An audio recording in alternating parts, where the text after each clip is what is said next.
दोस्तों मारी कुछ जूनी मौज चैनल में आपનું સ્વાગત છે। આજના વિડીયોમાં આપણે વાત કરવા જઈ રહ્યા છીએ કે ઠાકોર ફેમિલીમાં તો આજે આ શું થઈ ગયું। વારા પરથી બધા જ સભ્યોએ આ આલુ પરોઠો બનાવવાની કોશિશ કરી, પરંતુ પછી આલુ પરોઠો બનાવતા આ શું થયું, પછી છેલ્લે કોને બનાવ્યા, શું કોઈનાથી સારા બન્યા કે નહીં। બચ્ચા પાર્ટી આજે આ કયા સોંગ ઉપર ડાન્સ કરી રહ્યા છે। સંજયભાઈ રંજીતભાઈ અચાનક ગાંધીનગર ગયા, તેમના પપ્પા આટલી બધી વસ્તુ લાવ્યા, તમે આંકડો સાંભળીને ચકિત થઈ જશો। બધી જ માહિતી મળશે તમને આપણા આ વિડીયોમાં।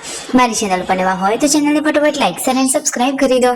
Full video Thakor family blog channel દોસ્તો ફૂલ વિડીયોની લિંક ડિસ્ક્રિપ્શનમાં મૂકેલી છે, ત્યાં જઈ તમે આખો વિડીયો વોચ કરી શકો છો। આવી ટૂંકી ટચુકડી લાઈવ લેટેસ્ટ ટ્રેન્ડિંગ માહિતી મેળવવા માટે કરી દો મારી ચેનલને ફટાફટ સબસ્ક્રાઇબ। તો ચાલો દોસ્તો વધારે રાહ ન જોતા આપણે વિડીયોની શરૂઆત કરી દઈએ। તમે વિડીયોમાં લાઈવ જુઓ કે આજે તો બચ્ચા પાર્ટીને નાસ્તા માટે બનાવી રહ્યા છે આલુ પરોઠા, અને આલુ પરોઠા બનાવતા આજે તો આ શું થઈ ગયું એ ઘટના તમે આ વિડીયોમાં વિગતવાર જાણો। અરે દોસ્તો ખબર નહીં પાર્વતી ભાભીથી લોટ ઢીલો બંધાઈ ગયો હતો કે પછી બટાકાનું સ્ટફિંગ ઢીલું થઈ ગયું હતું। બધા જ લોકો આલુ પરોઠા બનાવવાનો ટ્રાય કરી રહ્યા છે, પરંતુ સરખા મસ્ત મજાના સેફ વાળા તો બનતા જ નથી। પાર્વતી ભાભી પહેલા ટ્રાય કર્યા, પછી શિલ્પા ભાભી ટ્રાય કર્યા, પરંતુ કોઈનાથી ના બન્યા। અને હવે રાકેશભાઈનો વારો આવી ગયો છે। રાકેશભાઈ પણ આ આલુ પરોઠા બનાવવા માટે લાગી ગયા છે, પરંતુ દોસ્તો એમનાથી પણ એવો ઠીક જ બન્યો। તમે વિડીયોમાં જુઓ કે મસ્તી કરતા કરતા બનાવેલો ખરા, પરંતુ પછી વેલણની તો જરૂર જ ના પડી, અને ભારતના નકશા કરતા પણ અલગ જ નકશાવાળો પરોઠો બન્યો। અને પછી તેઓ આ જુગાડ શીખી ગયા। પછી તેમને એવું કર્યું કે એક રોટલી વણી, ઉપર સ્ટફિંગ લીધું ને પછી ઉપર બીજી વણેલી રોટલી મૂકી દીધી, અને એ રીતે પછી સરસ મજાનો મોટો અને ગરમા ગરમ મસ્ત ક્રિસ્પી પરોઠો રેડી કરી લીધો।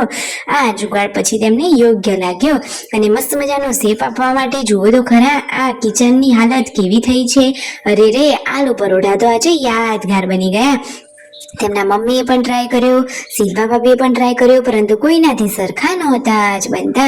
પછી રાકેશભાઈએ તેમના આ દેશી જુગાડથી મોટા મોટા અને સરસ મજાના બનાવી દીધા છે પરોઠા।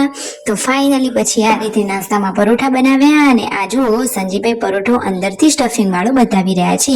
વાવ, કેટલું સરસ મજાનું સ્ટફિંગ બધે જ પથરાયેલું છે। આટલો ક્રિસ્પી પરોઠો હોય ને સાથે દહીં એટલે તો ખાવાની મજા જ પડી જાય। અને શિલ્પા ભાભી આવી ગયા છે ખેતરમાં, રાકેશભાઈ પણ તેમની સાથે છે। તો 4ની પોટલી કરી લીધી છે, અને હવે 4 લઈને એ તો જઈ રહ્યા છે ઘરે। તો દોસ્તો જુઓ તો ખરાની ઘરે આ શું વેચાવા માટે આવ્યું છે।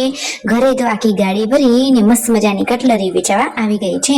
તો રાકેશભાઈએ પણ અમુક એક વસ્તુ લીધી, એમને તો સુપડીને એવું બધું લેવાનું હતું। અને જુઓ ઘર આગળ જે માટી ઓછી થઈ ગઈ છે એના માટે આખું ટ્રેક્ટર મંગાવ્યું હતું। અહીંયા કાકો ભત્રીજો મસ્તી કરી રહ્યા છે। મિતાંશ તો હવે ધીમે ધીમે ચાલતા પણ શીખી ગયો છે અને બોલતા પણ શીખી ગયો છે। શિલ્પા ભાભી પ્રેમથી વાલથી એને જમાડી રહ્યા છે। જમવામાં છે શાક, રોટલી અને વઘારેલા મરચાં। પછી બપોરે બધા લોકો સૂઈ ગયા હતા, અને રાકેશભાઈ તો ઘણો મોડા ઉઠ્યા હતા। શિલ્પા ભાભી કહે છે કે અરે રે આજે તો તમે કેટલું બધું સૂવ્યા, પરંતુ ખબર નહીં એમને આજે ઊંઘ આવી ગઈ હતી। અને જુઓ રાકેશભાઈના પપ્પા અને સંજયભાઈ શોપિંગ કરીને આવી ગયા છે। આજે તો તેમને કેટલી બધી ખરીદી કરી દોસ્તો, કદાચ 35,000 જેટલું તો બિલ જ બન્યું હતું। આજે તો જમવામાં બનાવી રહ્યા છે શિલ્પા ભાભી કંઈક નવી આઈટમ, નવી રેસીપી। જુઓ અરે એ તો બનાવી રહ્યા છે સિમ્પલ ડુંગળીનું શાક, પરંતુ રણજીતભાઈ અને સંજયભાઈ બહાર જવાના છે, એટલા માટે એમને ખીજાવવા માટે કહી રહ્યા છે કે આજે તો તમે બહાર જાઓ છો તો અમે તો મસ્ત મજાની રેસીપી બનાવવાના છે। ફાઇનલી જુઓ સંજયભાઈ અને રણજીતભાઈ ગાંધીનગર જવા માટે નીકળી ગયા છે। કદાચ એ તો કંઈક બિઝનેસના કામે ગયા છે। બચ્ચા પાર્ટી અહીંયા સોંગ ઉપર ડાન્સ કરી રહ્યા છે। જમવાનું મસ્ત મજાનું રેડી થઈ ગયું છે। મસ્ત મજાનું ડુંગળી દહીંનું શાક બનાવ્યું છે। બધા જ લોકોને આ શાક બહુ જ પસંદ આવ્યું। બધા લોકોએ સાથે મળીને ખાધું। તો like, share and subscribe my channel.